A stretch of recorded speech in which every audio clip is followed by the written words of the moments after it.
Rajkot game zone હત્યાકાંડ કે જેનું ગુજરાત ફર્સ્ટે સતત મેરેથોન કવરેજ કર્યું છે, સતત રિપોર્ટિંગ કર્યું છે.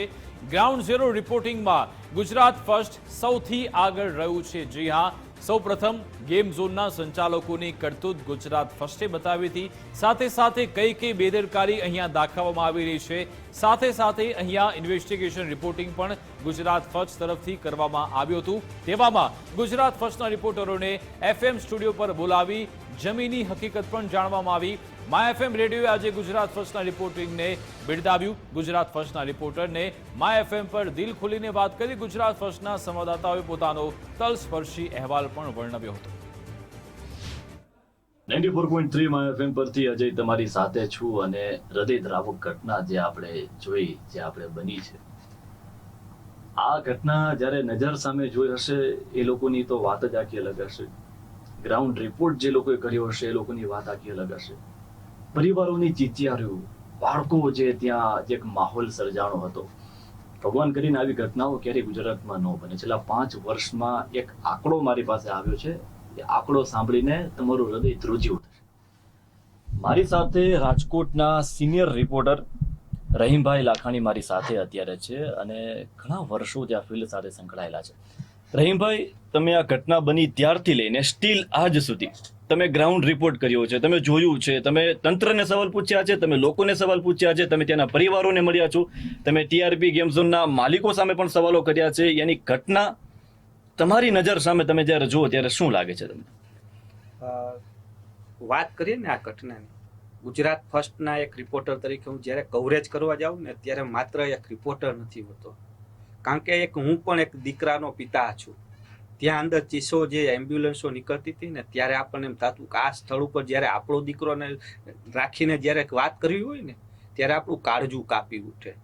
આવા નરાધમોએ ખરા અર્થમાં વગર લાયસન્સે આવી રીતના મોત ઝોન શરૂ કરી દીધા. બહુ દુઃખદ થાય જી, કારણ કે એક તરફ મૃતદેહો છે તે બહાર નીકળતા હોય, પરિવાર તેના બાળક છે કે તેનો દીકરો છે કે દીકરી છે તેની ઓળખાણ પણ ન મળી શકે, DNA રિપોર્ટ ટેસ્ટ કરાવવા પડે. આવી ઘટના, આવી બેદરકારી સૌથી મોટો સવાલ છે અજીભાઈ, કારણ કે આ કોઈ સામાન્ય ઘટના નથી ગણવામાં આવતી અને આ ઘટના કઈ પહેલી વાર નથી બની. જ્યારે કવરેજમાં જાય છે ને ત્યારે એમ થાય છે કે ફાયર બ્રિગેડના જવાનો જે અંદરથી પોટલામાં બાંધીને મૃતદેહો બહાર કાઢતા હતા. આ કરુણતા હતી તેના પિતા, કારણ કે અંતિમ સંસ્કાર માટે આપણી હિન્દુ ધર્મમાં પણ છે કે જ્યારે છેલ્લા દર્શન કરવા ને એ ભગવાનના દર્શન સમાન ગણવામાં આવે છે, પરંતુ આજે દર્શન પણ એના પરિવાર છે તે નથી કરી શક્યો તેવી પરિસ્થિતિ ઊભી થઈ છે. મેં આજ સવારની જ હું એક વાત કરું, એ જ ગેમ ઝોનની અંદર જીમ ટ્રેનર હતો. ઓકે, એની નાની દીકરી છે. આજ સવારે હું એના ઘરે કવરેજ માટે ગયો ને, એની દીકરીને હજી ખબર નથી કે એનો પિતા હવે આ દુનિયામાં નથી. એની દીકરીને, દીકરી એટલે પિતા માટે દીકરી એટલે વાલનો દરિયો કહેવામાં આવે છે. દીકરીને નથી ખબર કે એનો વાલ છે એ આજે નથી રહ્યો. એની પરિવાર એની દીકરીને કહી નથી શકતા, કારણ કે એ દીકરી જ્યારે પિતાનો સમય થાય ને ઘરે આવવાનો ત્યારે ડેલીએ ઊભી હોય છે કે હવે મારો બાપા આવશે, મારા પિતા આવશે, ડેડી ડેડી કે પપ્પા પપ્પા કહેતી પહોંચે છે ને ખબર છે કે થેલીમાં કંઈક એના માટે નાસ્તો કે કંઈક તો લાવ્યા જશે પિતા. આ એની રાહ જોતી દીકરી હવે કેની રાહ જોશે? હવે તો એને જિંદગી ભર રાહ જોવી પડે તેવી પરિસ્થિતિ ઊભી થઈ છે. આવા કરુણ દ્રશ્યો જોયા છે, કારણ કે એક પછી એક જે મૃતદેહો પોટલામાં વીંટીને લાવતા હતા ને ત્યારે એમ થતું હતું કે આ કેવી રીતના.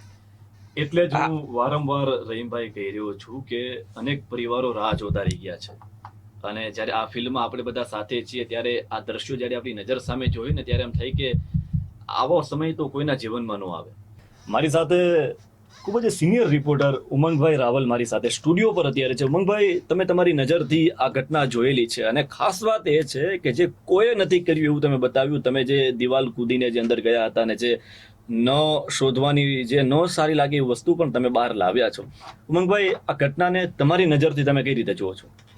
અજયભાઈ, પહેલા તો આપનું ધન્યવાદ માનું કે એક મોકો આપ્યો છે. અરે, જર્નાલિસ્ટની પાર્ટ ઓફ જર્નાલિસ્ટનું કહીશ કે આપે જે કીધું કે હું દિવાલ કૂદીને ગયો, એમાં બધા જ પ્લેટફોર્મ આવી જાય, એ પ્રિન્ટ હોય, ઇલેક્ટ્રોનિક હોય કે પછી રેડિયો હોય.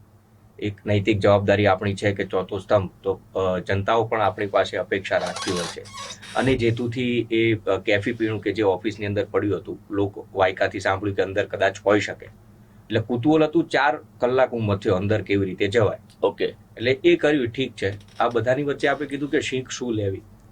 રાજકોટ, સુરત, અમદાવાદ, વડોદરા બધી જગ્યાએ ઘટનાઓ બની છે. બધી વખતે સરકારે કામ કર્યા પણ છે. પણ હવે મને એવું લાગે છે કે જનતાએ ખુદે જાગવાની જરૂર છે. કોઈ પણ જગ્યાએ આવી પરિસ્થિતિઓ થતી હોય, મારે 5 વર્ષનો બાળક છે અને એક પિતા તરીકે તમે પિતા સમજી શકો. તરીકે કે હવે હું ક્યાંય પણ કોઈ પણ જગ્યાએ જવું, એ મેળો હોય તો પણ ઠીક છે, આવું કોઈ ગેમ ઝોન હોય તો પણ ઠીક છે, કોઈ હોટેલ્સ હોય તો પણ ઠીક છે. કારણ કે સરકારે આપણને આપ્યું છે કે તમે જોઈ શકો છો ત્યાં જઈને એક્ઝિટ ગેટ છે કે કેમ, હોટલ હોય તો રસોડામાં તમે જોઈ શકો. એ જ રીતે આ ગેમ ઝોનની અંદર પણ તમે જ્યારે જાઓ તો એક જાગૃત નાગરિક તરીકે વાહ, તમારી એ જોવાની ફરજ છે કે હું અહીંયા જઉં છું તો મારું ફેમિલી અહીંયા કેટલું સુરક્ષિત છે. કારણ કે સરકારી બાબુ ક્યાંક મલાઈની લાઈમાં ફોટાઓ પણ આવ્યા છે, અરે કેટલાક ઉમંગભાઈ, મેં અધિકારીઓ છે જોયું સરકારી અધિકારીઓ સરકારી જવાબ આપે છે. જવાબ આપે છે સરકારી જવાબ આપે છે. અને એ સ્ક્રિપ્ટ છે. દર વખતે ક્યાંય હા. પણ આવી ઘટના બને તો સ્ક્રિપ્ટ આપણી સામે આવી જાય છે અને સ્ક્રિપ્ટ જ વંચાય છે. અહીંના સીપી ની વાત હોય કે કમિશનર ની વાત હોય, એ લોકો એ જ વાત કરી છે. એટલે મારું તો એ જ કહેવું છે કે તંત્ર કામ નથી કરતું તો એક આપણી જવાબદારી થાય છે કે કરાવીએ. સીધી વાત છે, કરવું છે. મેં બ્લુ શર્ટ અત્યારે પહેર્યો છે તો મારે તમને કહેવાની જરૂર નથી કે મેં બ્લુ શર્ટ પહેર્યો, નરી આંખે દેખાય જ છે.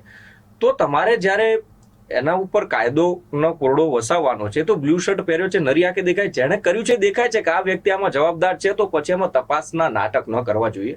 અને હુ કેન કુક એ લોકો ઉપર જે પણ કાયદાનો કોરડો વરસાવી શકાય એ પ્રકારે એમને આરોપી ઠેરવી અને જે પણ સજા થતી હોય કરવી જોઈએ.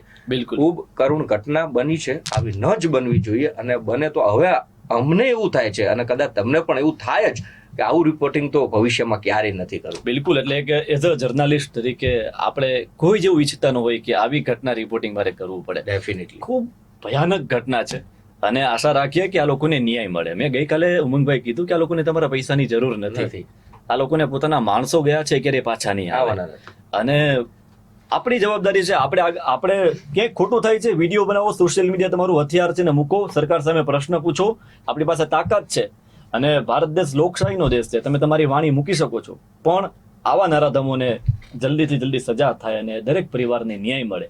આઈ હોપ કે દરેક પરિવારને ન્યાય મળે ને જલ્દીથી પરિવાર આપણી સામે આવે કે અમને ન્યાય મળ્યો.